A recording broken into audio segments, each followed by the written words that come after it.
I'm going to just talk about a student of mine named Philip who came to me about 8 months ago shooting high 90s, maybe in 100, just a couple days ago. He goes, I don't know whether it's a fluke or not, but I just shot 79. The two people that I remember, also two of the best pros in terms of playing pros, the person you already mentioned, Bob Toski, and Lee Trevino, who my daughter spent a couple hours with at the Greenbrier in 2017. They're the two pros of all pros that I've ever been around. Talk about the hands the most. Beautiful plan. Beautiful. Superstar. Now she knows where the club face is going.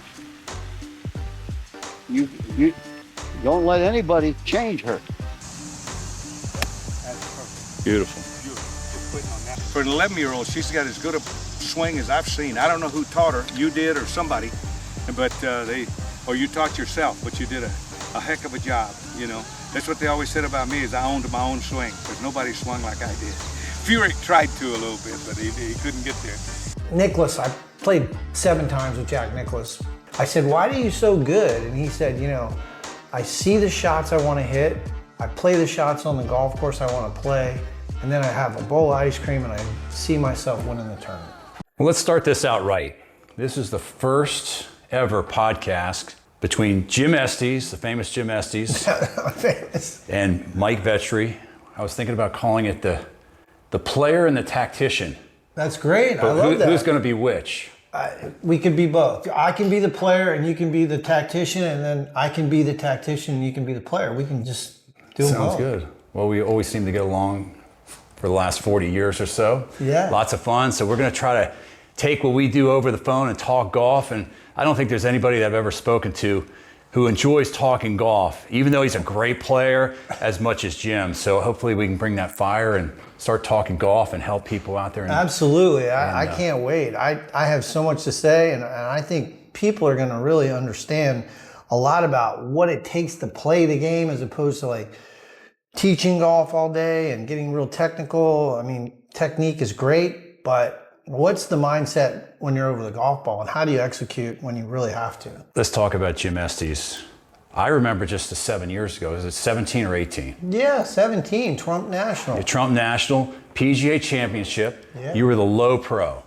And I was out there at least for a day or two watching you.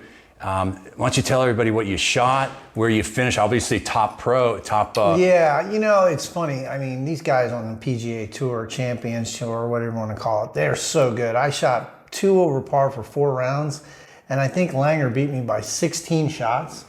He shot 14 under at Trump, and the second day, they suspended play because the winds were blowing up to 60 and the ball was blowing off the greens.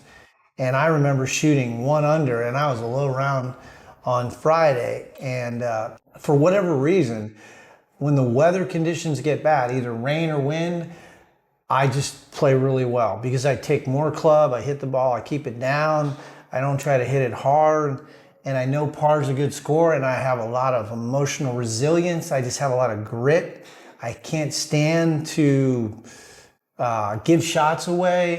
So I played really one of the better rounds I think I've ever played under those circumstances. They actually suspended play, and I went back out there and I think 1 under par. Like I said, I think I was a low round that day.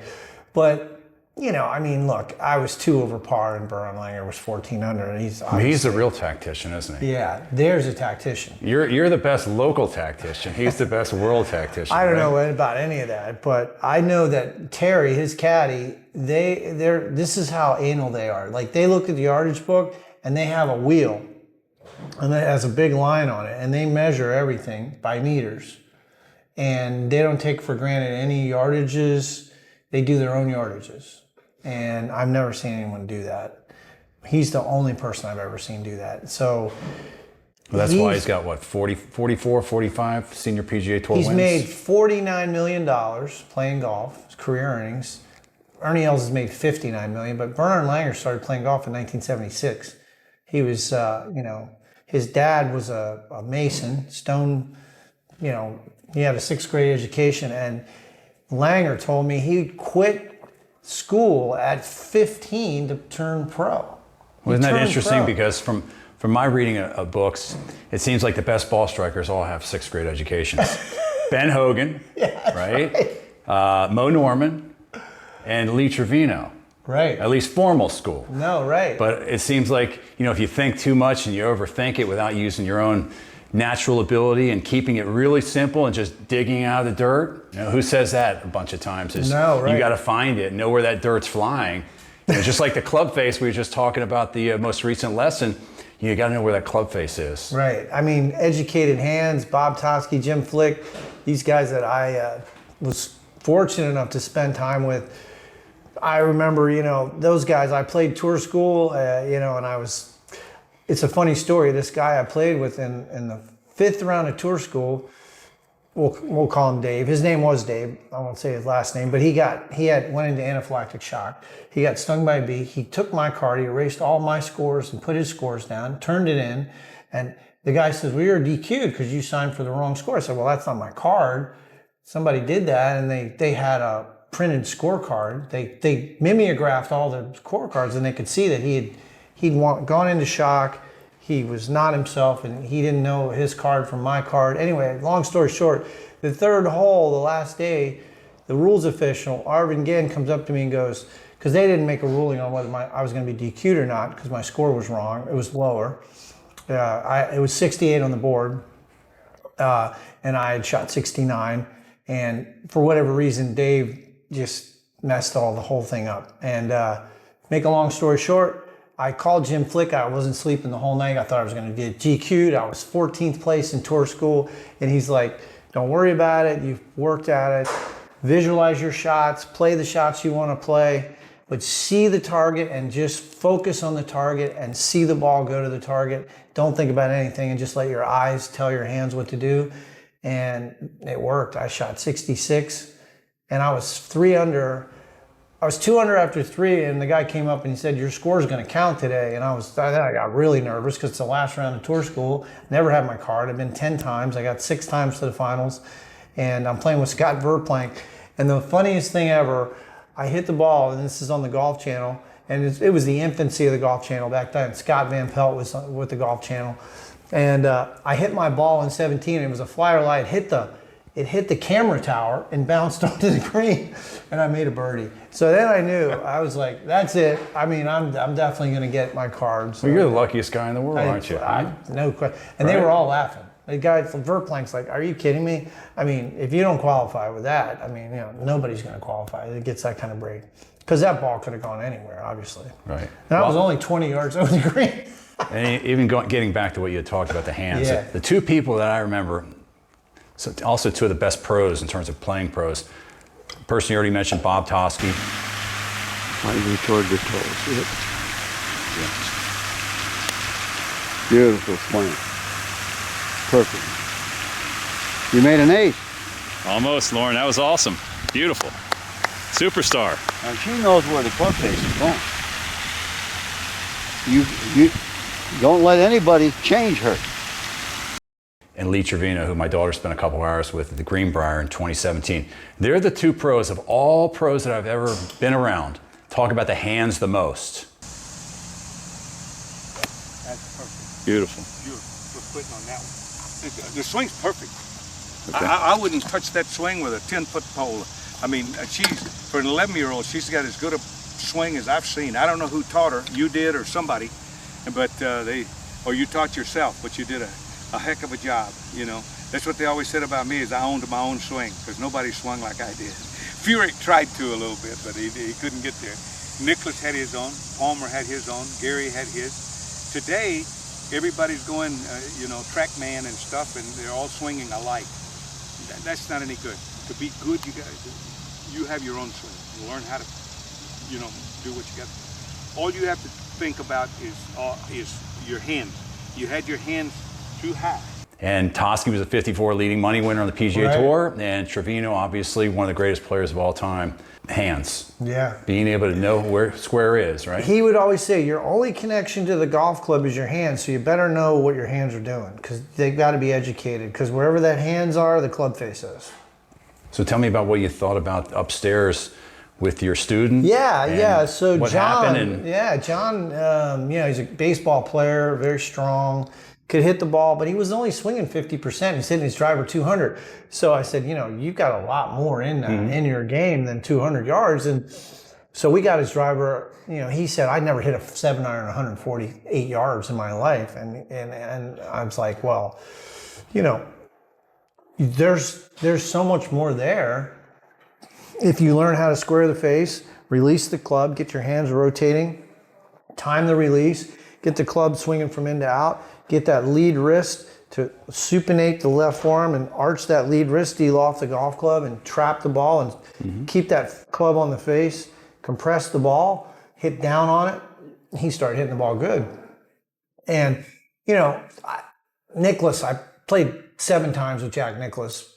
One of them was in 1997 in a practice round at Congressional. He was 57 years old. He made the cut. He beat me. I'm not a surprise. But I said, why are you so good? And he said, I see the shots I want to hit. I play the shots on the golf course I want to play. And then I have a bowl of ice cream and I see myself winning the tournament.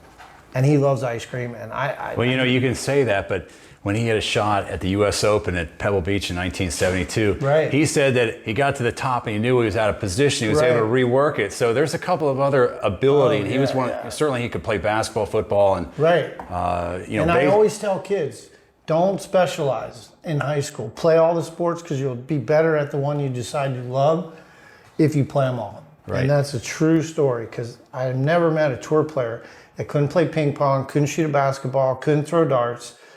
They all got fantastic hand-eye. Scotty Scheffler was all-state basketball player. Nick was all-state in basketball and baseball. Right.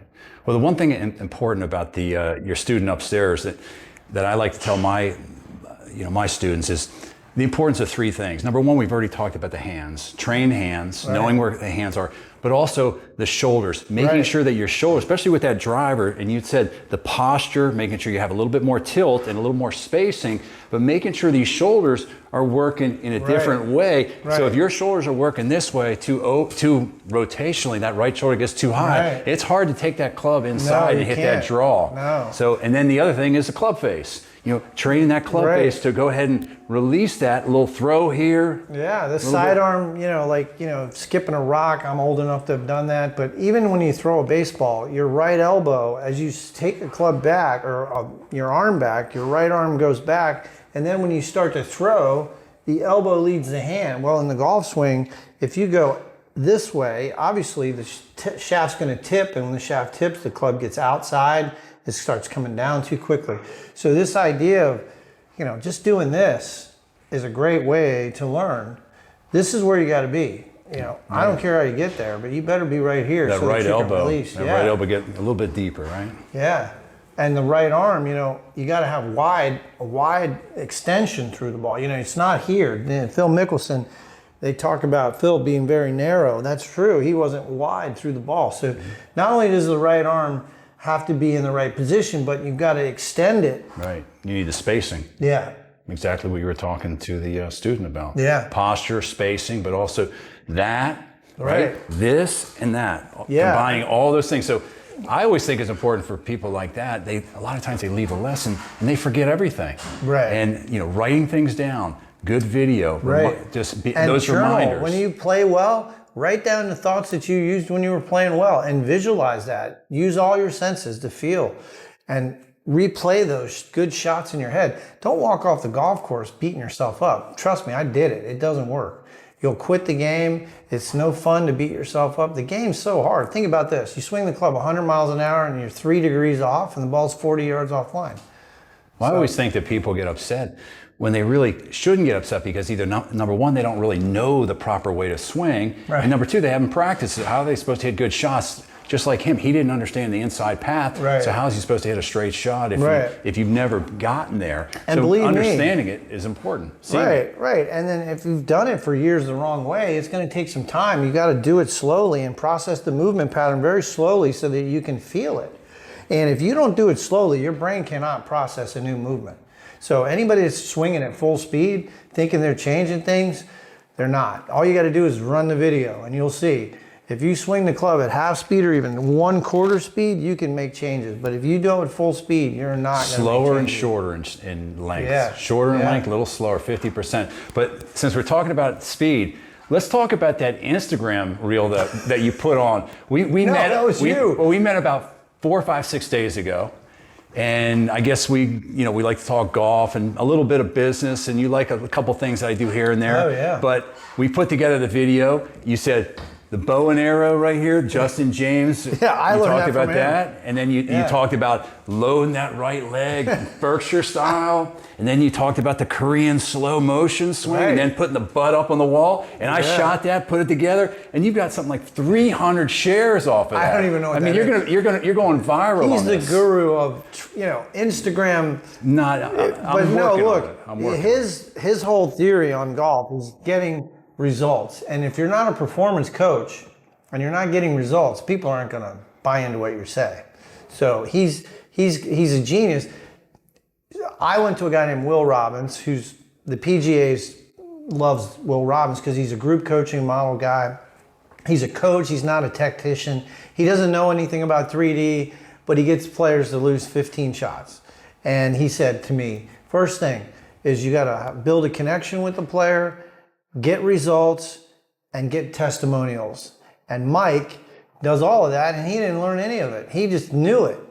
I had to spend thousands of dollars and figure that out. So I always think the importance of video, slow motion video. Yeah. I've got 8.7 terabytes of video in Dropbox. So every single lesson I've ever had since, let's say, 2016, I still have that video. Wow. So if a student calls That's me. so smart. So that super slow motion video, and then before and after, like every minute or two, I try to do a little different iteration, show them the super slow going, you're close, but you still need to be here. And then they do a slow motion air swing, and they do it and go, that's how you have to feel. Right. And then you get them even to go a little bit more, because they don't really realize or feel or can't see what they're doing incorrectly. So I always try to do those little details. That's genius. And I know a lot of top teachers that have libraries of video and 3D analysis and even force plate analysis now. Mm-hmm.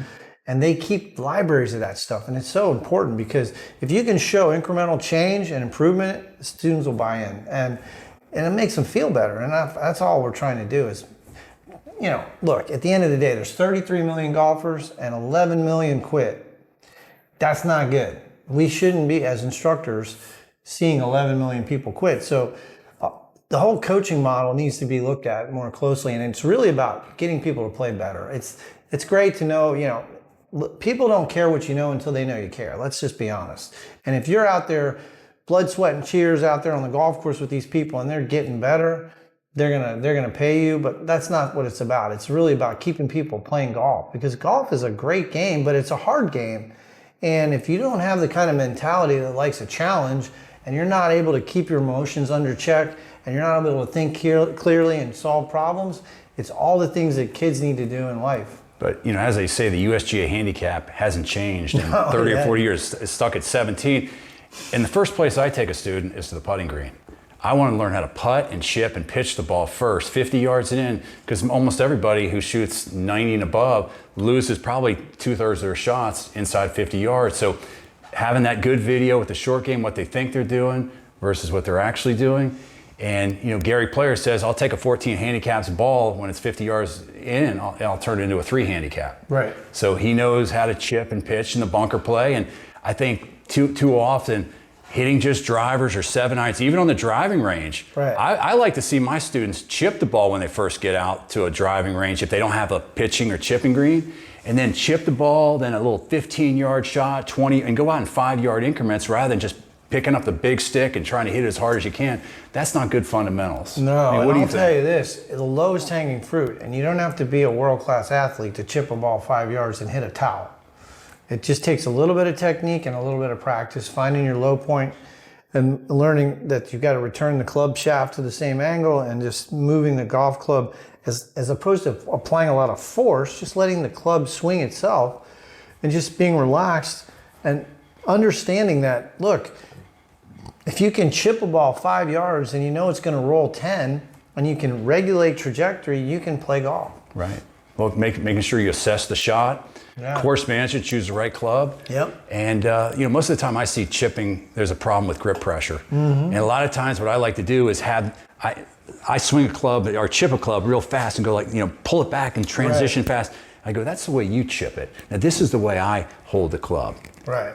Right. And I go, well, what on a scale of 1 to 10, what do you think my grip pressure is? And they usually say between 2 and 3. Most of them say 3. I go, what do you think your grip pressure is? It's probably 8 or 9. No, that's so the absolutely. grip pressure, in order for the club to drop and to have a little bit of gravity, gravity golf, maybe it's not as technical, but you got to let that club fall. And by having those softer hands and softer grip pressure, it doesn't mean you're flippy with the wrist, but you got to let that be, it's got to be a little softer at the bottom. And you got to feel the head. I mean, Ernest Jones wrote a book, and Ernest Jones was a World War II veteran. Right? Yeah, swing the club head. And the guy won the U.S. Open with one leg, and he learned how to swing. And he had a lead weight on a string, and he went to every lesson. 1954, the guy was making tons of money because he had this simple gravity golf thing where it's just a pendulum swing. No loose string. Yeah, and he wanted to swing the club head. So he got all his players, and that's all he said to them, and they didn't understand.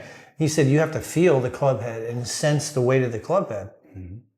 And that's how you chip. You watch the greatest chippers, they have a lazy, long, flowing motion. Look at Ernie Els or, say a Fred Couples or David Toms, Ben Crenshaw. Guys that really chip well. Jordan Spieth, I mean, they've got such flow and motion. The motion, it's not a hit. You're not killing snakes. You're letting the club flow and swing. I got a question for you.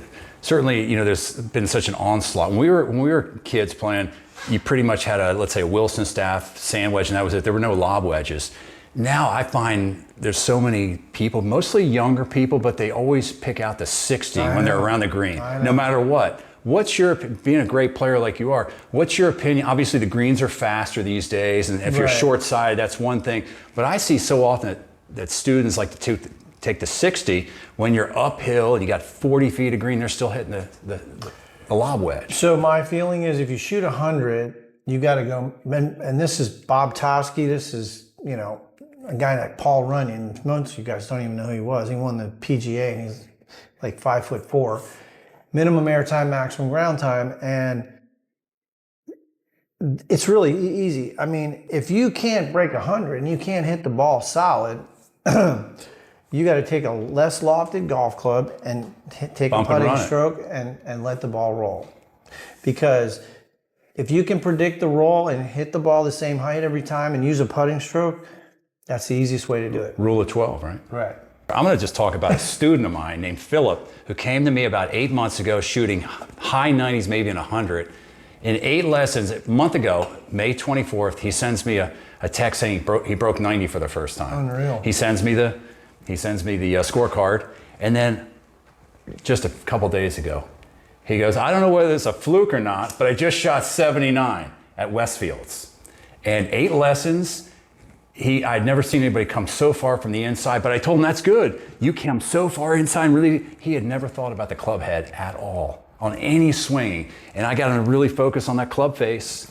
And all of a sudden he started to square it up much better. Yards? Did he pick up some yards by hitting? He was trying to hit the ball too hard anyway. He was going at 100% with wedges. Oh, wow. And I had to phase him back to 70 to 80% with the wedges and find the face on the driver. And just doing a lot of the moves we talked about upstairs. 130 and he was shooting between about 195 and 102. Wow, that's still great. So like 25 shots. 8 months, 8 lessons. Instagram. No, that I 20 have. shots. Anyway, 20. Mike_V_golf. And Estes with the big share now. Underscore. That's interesting. Okay, I didn't know that was underscore. I thought it was just Mike V. Yeah. It's Mike. Mike_V_golf. Oh. Yeah. Well, like I said, results, the lowest hanging fruit, chipping and putting. You got a long putt. I always tell students, you got a 60-foot putt, get it within 10% if you want to break 80. Get it within 15% if you want to break 90. So if you got a 60-foot putt, 10% of that is 6 feet. Most tour players, they 3-putt on average 20% of the time from 60 feet. So it's not a terrible thing to 3-putt, but they only 3-putt 1% of the time from 30 feet. Right. So that's the big thing. Amateurs 3-putt a lot from 30 feet. Pros never 3-putt. So you got to get that ball within 3 feet on a 30-footer.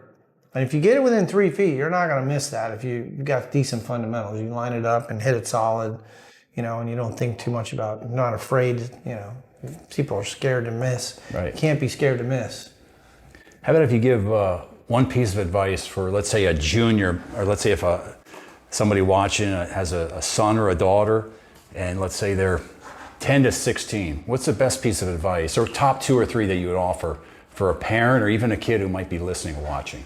I would say if you have a passion for the game and you like to practice, then you're going to pursue a plan. You got to have a plan. I didn't have really a plan. I just spent a lot of hours doing it and I figured it out on my own. But I think if you have a structured plan, get an assessment. I would say any kid needs to go on the golf course with a golf pro and let him don't say anything to the kid. Let them play their game. Don't critique. But then at the end of the round, go over in detail. Give them a short-term goal. Give them a long-term goal. Give them a plan. Say, okay, if you practice 2 hours a week and you get your ball from 20 yards up and down half the time, or your chip shot within 6 feet, or give them a number that's realistic based on their talent level. Give them specific goals that are realistic but challenging, and you'll see a progression.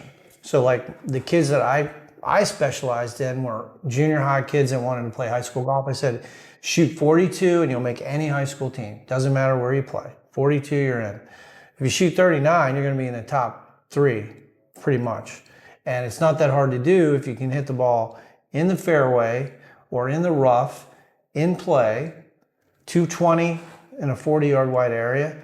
Get the ball within 25 yards of the pin, that's 75 feet, and get down in 2 or 3, you're going to shoot, either the worst case scenario. Let's say you don't hit any green, but you can chip the ball on the green and give yourself a realistic chance at making a par. Don't make any penalty strokes. Don't try anything. If you don't have an 80% probability of making the shot, don't do it. And most people try shots they're not capable of. Most people don't know how to read a lie of the rough. Most amateurs come up short. They don't realize that you have to take 1,000 shots before you can get a distance that you hit the ball.